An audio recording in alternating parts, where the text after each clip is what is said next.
semuanya. Pada video kali ini saya akan melakukan tutorial tentang cara mencari jurnal internasional yang terindeks Scopus. Jadi yang pertama kita bisa cari melalui Skimago. Nah, langsung saja kita ketik pada bagian web browser skimagojr.com seperti ini. Jadi langsung kita enter ya.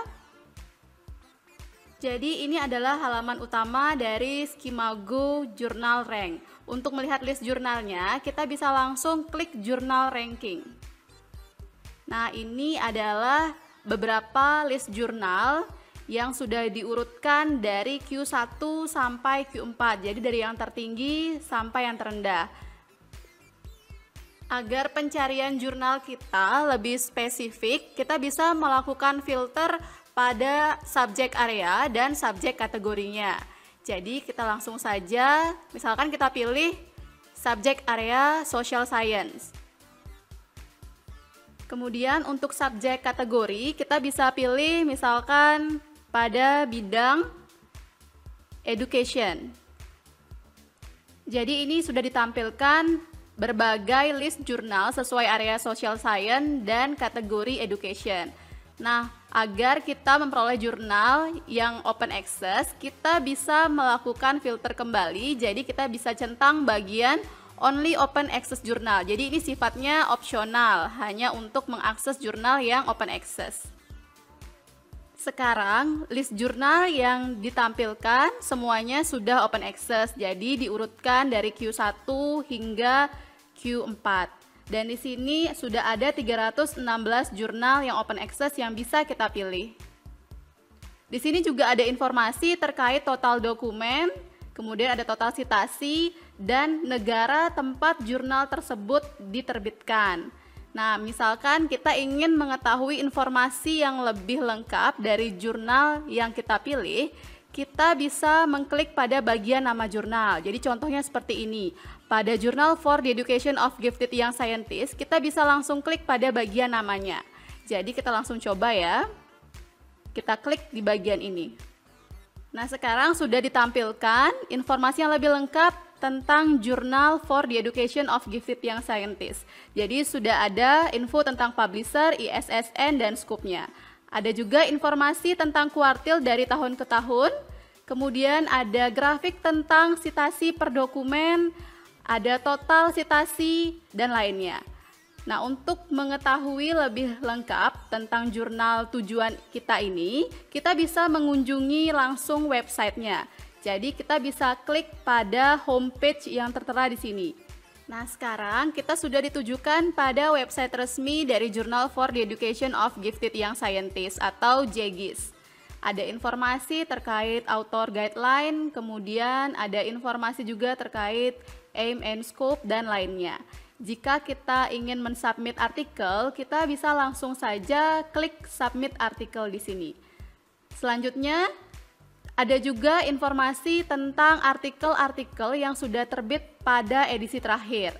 Jika kita ingin mengakses beberapa artikel yang terbit pada edisi sebelumnya, di bagian sebelah kiri ada daftar dari volume dan edisi yang lalu. Misalkan kita klik volume 7 issue 4. Di sini sudah ada daftar artikel yang terbit pada volume 7 issue 4. Jadi sudah lengkap, ada filenya, kemudian ada judul artikel dan nama penulis. Jadi misalkan kita ingin mendownload salah satu, kita bisa langsung klik bagian PDF-nya. Jadi contohnya seperti ini. Jadi kita bisa langsung klik di PDF.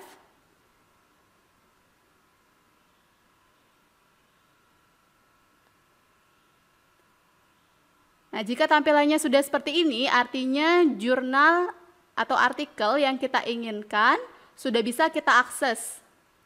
Jadi sudah bisa kita baca dan kita jadikan rujukan untuk tulisan kita selanjutnya. Artikel ini adalah salah satu artikel dari tim IPC. Jadi sekarang sudah kita bisa download.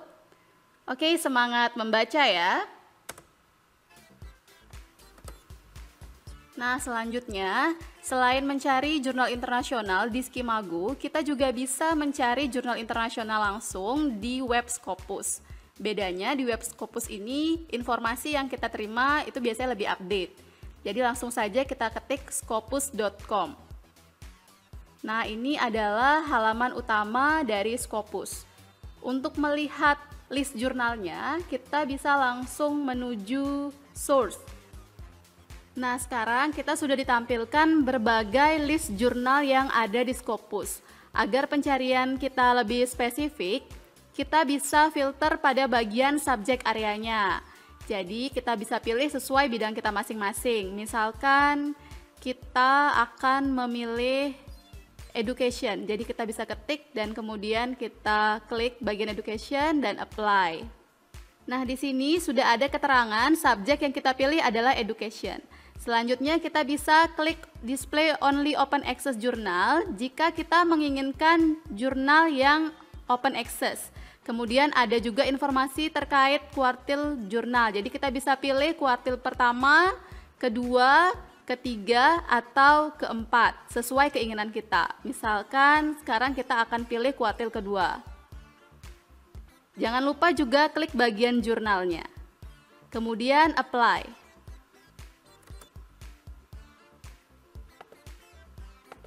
Nah, sekarang hasil pencarian kita jadi lebih spesifik. Jadi terdapat 67 jurnal yang open access dan ada pada bidang pendidikan. Jadi untuk memperoleh informasi lebih lanjut, kita bisa klik pada bagian nama jurnal.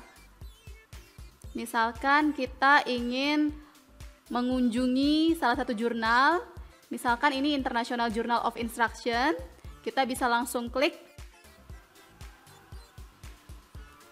Nah, sekarang kita bisa melihat informasi yang lebih lengkap tentang International Journal of Instruction. Jadi ada info terkait ISSN dan subjek areanya. Yang paling penting adalah info terkait Scopus Coverage Years. Jadi di sini Scopus Coverage Year itu menjelaskan bahwa jurnal tersebut masih terindeks Scopus atau tidak. Seperti International Journal of Instruction ini, keterangannya terindeks Scopus dari tahun 2013 sampai sekarang. Jika kita menemukan jurnal dari tahun 2013 dan sampai tahun 2018, artinya pada tahun 2020 ini sudah tidak lagi terindeks oleh Scopus.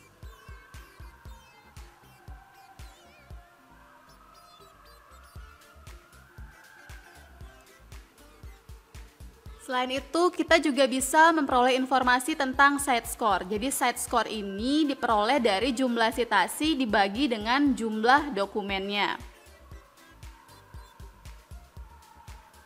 Nah, jika kita ingin mengunjungi website dari jurnal, kita langsung bisa klik bagian jurnal homepage seperti ini. Jadi kita bisa langsung klik. Sekarang kita sudah ditujukan pada website resmi dari International Journal of Instruction. Jadi di sini infonya lebih lengkap. Ada info tentang author guideline, kemudian manuskrip template jika kita ingin melakukan submission.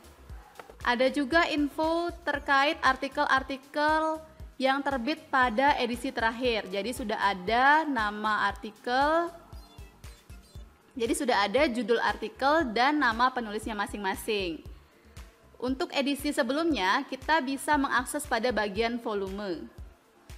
Jadi pada bagian ini sudah banyak sekali daftar artikel-artikel yang pernah terbit. Misalkan kita bisa buka pada edisi Juli 2020.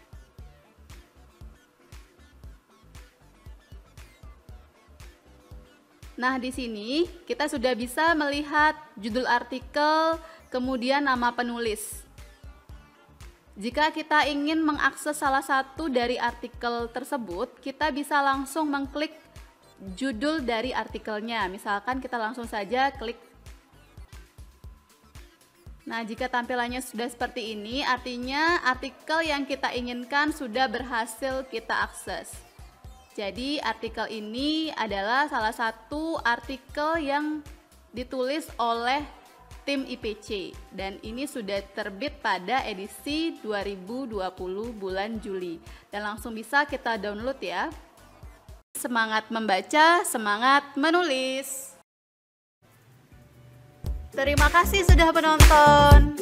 Jika ada pertanyaan atau ingin tahu tahu tutorial lainnya, silakan isi kolom komentar di bawah ya.